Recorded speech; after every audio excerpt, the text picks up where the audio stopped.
Assalamualaikum warahmatullahi wabarakatuh.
Gimana keadaan kalian semuanya?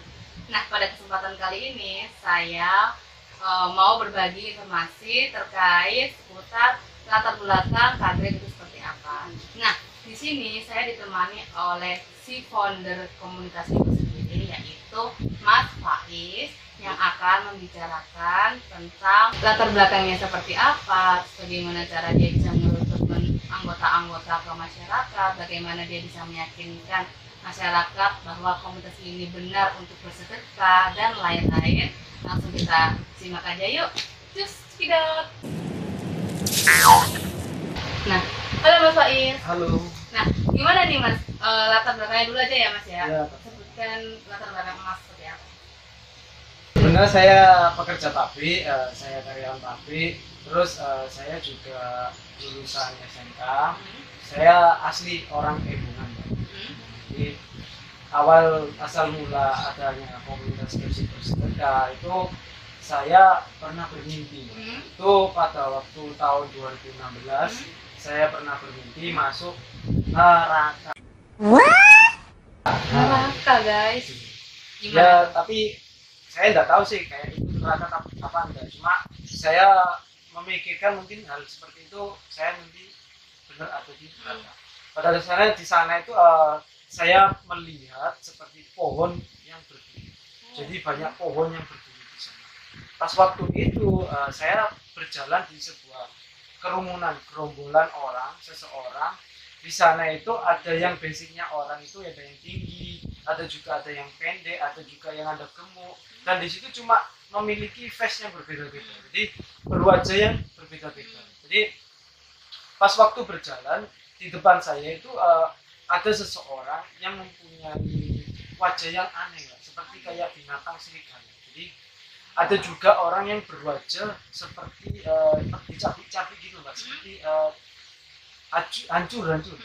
Terus ada juga orang yang telinganya panjang, ada juga orang yang wajahnya itu kayak gitu, dikasih darah, terus matanya itu keluar. Dan kebetulan itu saya sendiri, wajah saya asli. Nah, pas waktu itu kita itu berjalan, rombongan itu berjalan ke depan, itu ada seperti kayak jembatan. Terus di depan jembatan itu ada seperti kayak orang yang berbentuk awan, dan itu besar sekali. Dan pada pas waktu berjalan itu orang yang berbentuk awan itu ada tangan yang menghempaskan gini. Jadi setiap tangan yang menghempaskan seperti ini, orang itu jatuh ke lubang yang cukup dalam. Lubang neraka atau gitu? Itu enggak tahu itu kayak seperti lubang, terus lubang itu gelap sekali. Jadi setiap orang yang jalan ke depan, tangannya itu dihempaskan seperti ini dan orang itu jatuh. Akhirnya pas waktu saya sampai di depan, segumpalan awan tersebut itu seperti melihat saya. Jadi melihat saya, menatap mata saya itu dengan tajam. Akhirnya saya ditatap selama kalau nggak salah itu sekitar 10 detik. Pas waktu 10 detik tangannya dihempaskan. Akhirnya saya jatuh ke lubang. Saya jatuh itu terus, dan belum sampai ke dasar itu ada seseorang yang bilang suruh memanggil kata Allah. Jadi akhirnya saya mengikuti kata. Akhirnya saya bilang Allah, Allah. Akhirnya saya melihat sebuah cahaya kecil seperti kunang-kunang. Saya teruskan, saya berbicara Allah, Allah, Allah. Akhirnya tambah terus saya bicara Allah, Allah, Allah. Akhirnya saya melihat pintu. Pintu itu seperti kayak percaya. Jadi semakin saya deras memanggil nama asma Allah, Allah, Allah, cahaya itu semakin besar. Akhirnya sampai pada dasarnya itu saya bangun dari tidur tersebut. Terus setelah bangun saya bermuasa berdiri, saya ikut sendiri. Akhirnya pada waktu itu saya tobat. Itu reaksi Mas setelah mimpi itu? Reaksi setelah mimpi itu tahun 2016 ya? Akhirnya setelah mimpi besoknya saya mencari guru ngaji. Karena sebelumnya itu saya kan lahir tahun 94 sampai 2016 saya tidak bisa ngaji, tidak bisa membaca Al-Quran. Belum bisa baca Al-Quran, dan itu adalah mimpi yang membuat Mas bisa baca Quran Ya, ya kan? memotivasi saya untuk belajar membaca Al-Quran. Akhirnya pada waktu setelah mimpi saya mencari guru, akhirnya saya dapat guru, terus saya belajar. Dan alhamdulillah selama 3 bulan saya bisa khatam 30 juz. Dalam 3 bulan guys, Mas Faiz khatam Al-Quran ya kan? 30 juz guys, dan itu udah lumayan bagus banget ya mimpinya ya. Dan dari situ gimana Mas? Kenapa kok bisa membentuk komunitas ini? Nah, pada dasarnya tahun 2016 kan setelah mimpi akhirnya saya belajar.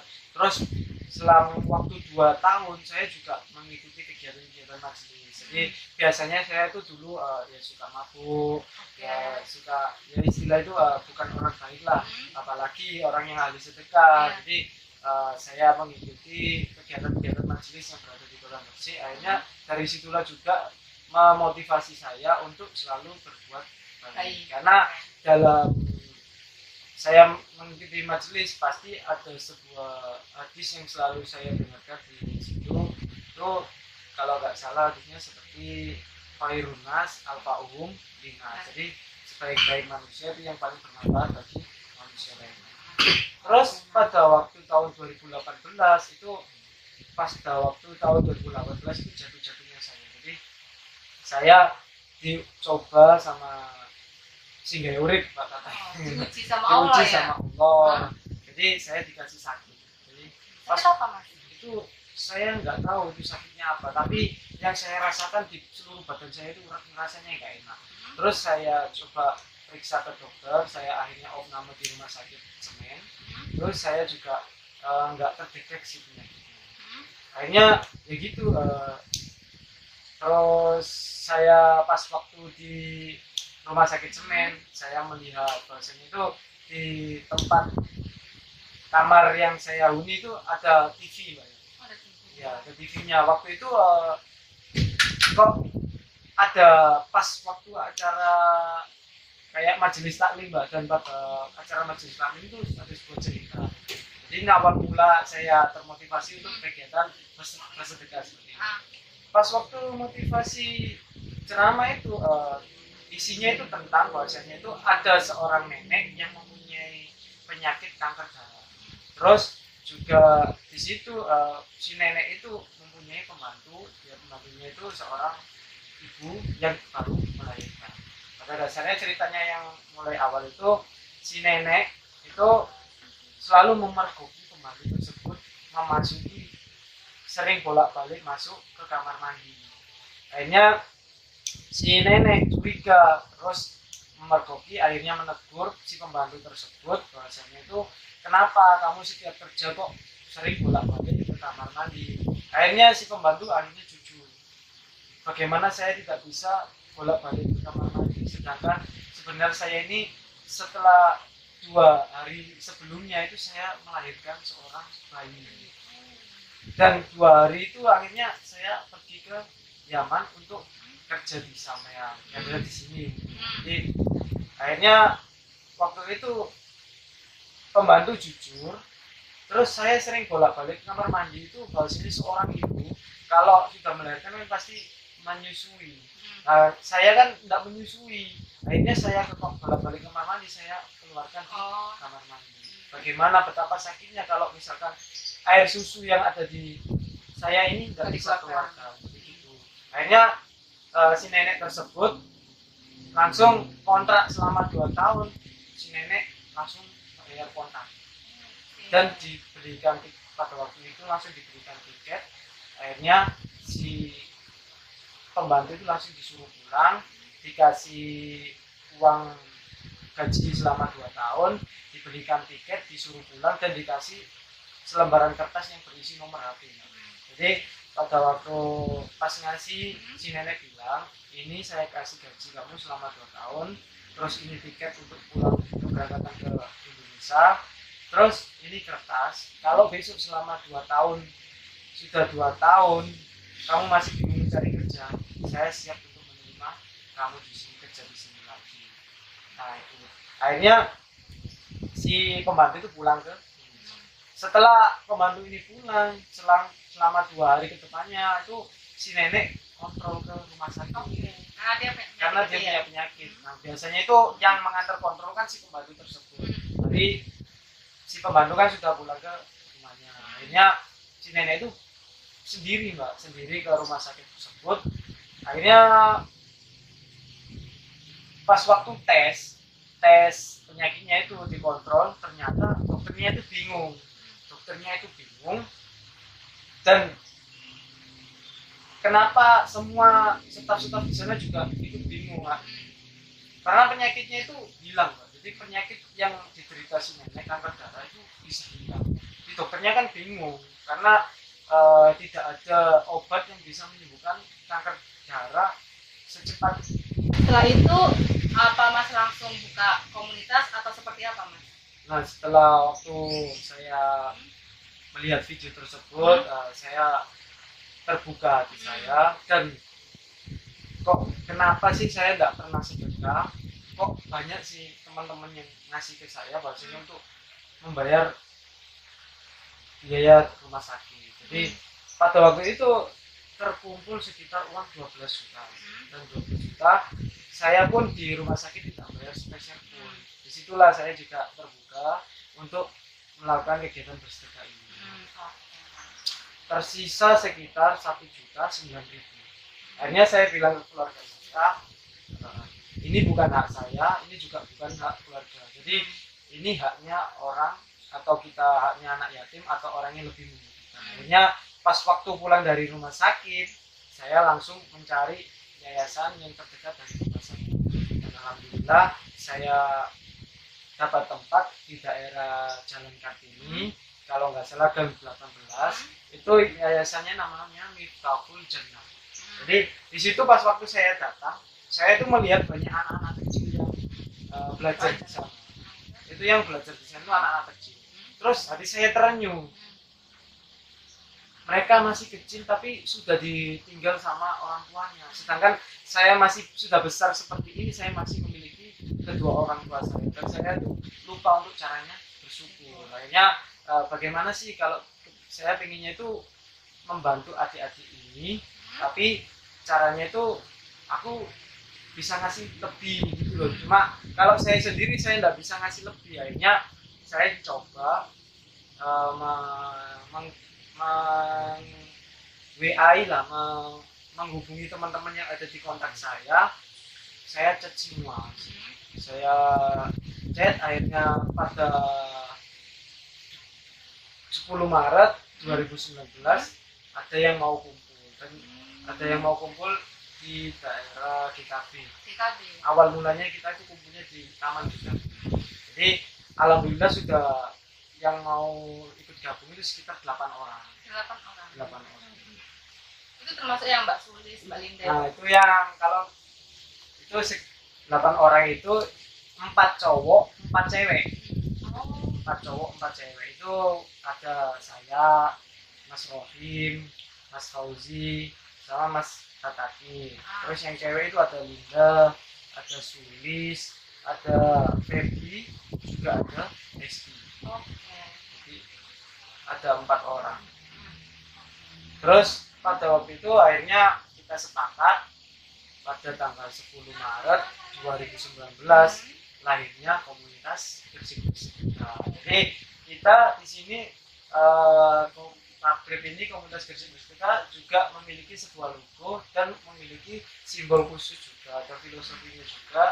Kita memiliki filosofi sebuah makna bahwasanya Kagreb ini di sini ada backgroundnya putih, terus di sini juga ada warna merah kemudahan, di sini ada juga warna kuning kehijauan, dan di sini ada hijau.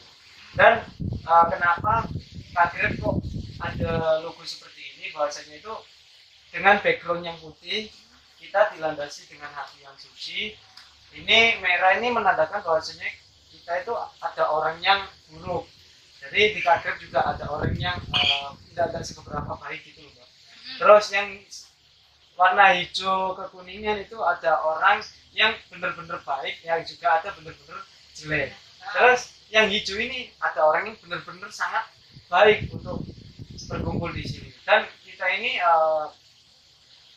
dilandasi dengan hati yang suci, berkumpulnya para pemuda, pemudi warga Kota Gresik, dari yang buruk, yang sedemikian, terus yang benar-benar baik berkumpul jadi satu untuk membantu orang yang kecil. Jadi untuk membantu orang-orang yang membutuhkan. Di sini ada gambar yang merangkul ya, Pak. Kita itu merangkul itu orang-orang yang benar-benar membutuhkan. Berarti ini logo dari Kagreb ya, mempunyai arti yang sangat dalam gitu guys. Gitu. Dan untuk namanya ini emang dari awal langsung kebentuk gitu. Ada filosofinya gitu. Untuk awalnya itu sebenarnya kita Kagreb memang Kagreb, cuma kan waktu itu ada teman-teman itu sebenarnya sepakatnya komunitas Gresik berbagi sebenarnya.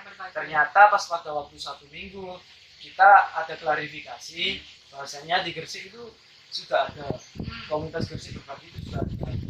Pada waktu itu saya akhirnya sama teman-teman sepakat benar kita tetap kasih nama Kagreb tapi bukan berbagi, kita ganti komunitas Gresik Bersedekah. Untuk cara meyakinkan ke masyarakat bahwa ini adalah komunitas yang benar, bukan komunitas yang menipu. Biasanya kan ada tuh komunitas yang bilangnya bersedekah tapi digunakan untuk sendiri kayak gitu. Bagaimana Mas untuk meyakinkan kepada masyarakat? Itu biasanya kita sama teman-teman untuk meyakinkan masyarakat, di sini kita membuat sebuah flyer, nanti kita kirim ke sosmed, sosial media, IG, WA, nanti kita kirimkan ke sana. Terus kita juga bilang bahwasanya itu kita mau adakan acara seperti ini. Jadi kita langsung door to door, face to face ke warga ataupun masyarakat ataupun ke anggota, kita bilang bahwasanya sebentar lagi kita ada acara seperti ini. Untuk program kerjanya di Kagreb itu apa aja Mas? Untuk program kerja, alhamdulillah kita sepakat sama teman-teman ada 2 program kerja, yaitu ada program jangka panjang sama jangka pendek. Untuk program jangka panjang itu meliputi kita seperti kayak SPP gratis buat adik yatim. Yang kedua kita juga ada program wirausaha mandiri. Jadi program wirausaha mandiri itu kita memikirkan bahwasanya itu selama ini kan donaturnya kan dari anggota. Jadi kita pengen lah untuk kedepannya nanti Kagreb juga melibatkan masyarakat. Jadi kita buka wirausaha mandiri yang semisalnya biasanya itu kita jualan, nanti sebagian hasilnya kita buat santunan program kita. Oke. Terus untuk ini, Mas ini katanya bikin itu ya kayak suatu bisnis gitu ya, Panggone Sayur itu. Apa itu Panggone Sayur? Oh itu ya kita ada sebuah bisnis wirausaha mandiri, salah satu program jangka panjang. Jadi nanti kita juga jelaskan, nanti kita juga ada program jangka pendek. Jadi ini kita mencoba membahas untuk program jangka panjang dulu. Kita ada program wirausaha mandiri dan kita ada Panggone Sayur. Jadi kita Panggone Sayur itu kita juga memiliki sebuah arti. Jadi kita enggak, kalau misalkan memberi sebuah nama, kita juga memikirkan bahwasanya setiap nama itu pasti memiliki arti dan makna. Jadi kenapa kok kita buat nama itu Panggone Sayur? Jadi kita filosofi orang Gresik. panggoni itu sama dengan tempat, dan tempat itu wadah, jadi itu sebuah wadah. Jadi panggoni itu sebuah wadah, dan sayur, kita ambil kata sayur itu hanya sebuah simbolis, karena sayur menurut warga Gresik itu simbolis dengan keberkahan, karena sayur itu dihasilkan dari alam, kadang juga disemprotkan air dari alam, jadi makanya kita bilang bahwasanya sayur itu simbol keberkahan. Jadi kenapa kok Kagreb memilih program wirausaha mandiri dan membuka toko kios panggoni sayur, itu memiliki arti bahwasanya panggon itu wadah, sayur itu keberkahan. Jadi kita memiliki sebuah wadah keberkahan yang mana nanti sebuah hasil dari penjualan tersebut nanti kita salurkan di program-program komunitas kita. Jadi kita mengajak masyarakat, anggota ataupun yang terkait di toko kita itu kita memiliki sebuah wadah sebuah keberkahan. Jadi ya disitulah kita inginnya Kagreb ini berjalan sampai ke depannya itu bisa lancar sampai sukses ke depannya. Selama berjalan 1 tahun lebih ini gimana Mas? Ada progres nggak? Ada instansi yang tertarik sama komunitas ini nggak Mas? Selama 1 tahun ini alhamdulillah udah 2 instansi yang tertarik di Kagreb. Jadi yang pertama itu yang paling menonjol itu BUMN, yang UPT PLN. Jadi kita selalu disupport sama PLN. Biasanya itu kita juga ada panggoni sayur, mereka juga support kita. Akhirnya mereka instansi insya Allah setiap bulan akan memesan paket sembako. Terus ini pertanyaan apa lagi? Apa aja? Apa lagi pertanyaannya? Ini berapa tuh? Apa lagi? Anggota ya. Untuk anggota di Kagreb ini ada berapa Mas totalnya? Alhamdulillah anggota pada saat ini mencapai sekitar 180 orang. Jadi 180 orang itu meliputi orang Gresik sendiri, ada juga yang dari luar kota, ada juga yang kalau dari Gresik sih rata-rata banyak yang masih sekolah sama mahasiswa, dan yang kerja itu sedikit. Ada juga ada orang tua juga yang berumah tangga juga. Oke, jadi kalian guys, khususnya di daerah Gresik dan sekitarnya, kalau pengen ikut di komunitas ini bisa hubungi ke Mas Faiz ya kan, nanti akan ditaruh di sini nih. Nah, terus untuk kestrukturannya itu udah fix atau ada perubahan atau bagaimana? Kita kestrukturalan juga fix insyaallah. Jadi di Kagreb kita juga ada ketua, ada wakil ketua, kita juga ada sekretaris bendahara, dan ada si CU-nya. Dan setiap program itu setiap ya. program kita memiliki si koordinator sendiri. Terus untuk yang panggoni sayur itu, selain panggoni sayur ada bisnis apa lagi nggak Mas? Selain panggoni sayur, alhamdulillah kita juga ada panggoni badokan. Apa itu? Ya, Saya kok baru dengar. jadi teman-teman dari Kagreb sendiri itu juga memiliki inovasi karena di program wirausaha mandiri teman-teman akhirnya yang mempunyai jiwa berwirausahanya akhirnya muncul. Dan kita namakan panggoni badokan. Badokan itu makanan. Iya. Jadi untuk para YouTuber yang nggak tahu badokan itu di Gresik itu badokan itu makanan. Itu nama kasarnya di Gresik. Jadi di Kagreb juga meliputi panggoni badokan itu ada yang jualan bungu, ada juga yang jualan es jambrong, ada juga ceker meledos. Jadi seperti itu, ada juga pisang keju. Kan kalau mau beli langsung aja nanti chat dia ya kan, bisa dikirim ya? Bisa dikirim. Ya, saya dulu pokoknya juga di Jakarta waktu itu kan juga beli ya, beli. Di sayur kan, ada yang ngirim gitu ke rumah. Nah itu dia. Siapa lagi pertanyaannya? Apa lagi? Instagram, oke. Ayo. Sosmed.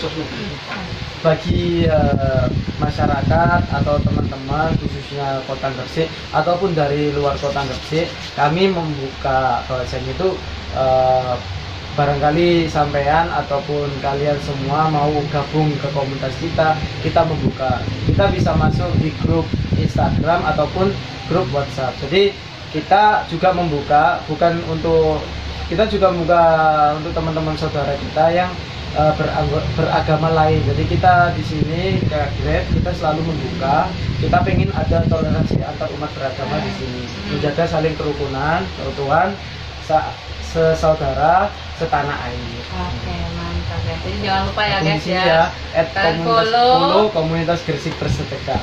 Dan kalau misalnya kalian pengen bersedekah bisa aja langsung. Karena Langsung. kita juga wadah ya Wadah kita juga wadah.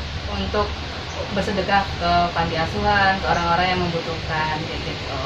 Emang gimana Mas pesan dan kesannya Mas ikut dan membentuk komunitas Gresik Bersedekah ini? Pesan dan kesan saya untuk komunitas kedepannya nanti, semoga apa yang dicita-citakan teman-teman komunitas Gresik Bersedekah semoga bisa membantu sesama saudara yang saling membutuhkan. Jadi kita Kagreb itu pinginnya itu dari rakyat untuk rakyat. Jadi kita juga tidak memihak sebuah hal yang politik. Di sini kita independen ya. Gitu. Jadi kita pengennya itu teman-teman berkumpul, daripada ada kumpulan tidak ada manfaatnya, kita buat kumpulan untuk yang ada manfaatnya. Yang ada manfaatnya. Oke, baik. Itu saja ya Mas Faiz ya. Oke, tentang komunitas Gresik Bersedekah. Jadi kalau misalnya kalian mau kepoin bisa lihat di Instagramnya. Kalian mau bersedekah bisa langsung hubungi ke Mas Faiz. Kalian mau kepo-kepo apa ya, pertanyaan siapa pengurusnya, bagaimana kelanjutannya tentang komunitas ini, atau kalian mau melakukan apapun bisa hubungi langsung ke Mas Faiz aja. Oke guys, jadi itu aja guys, dan jangan lupa like, komen, dan subscribe channel ini, dan jangan lupa follow juga Instagramnya Kagreb ini guys, ya kan, komunitas bersedekah. Nah, oke guys, itu dulu dari saya Yusti dan Faiz. nah itu bye.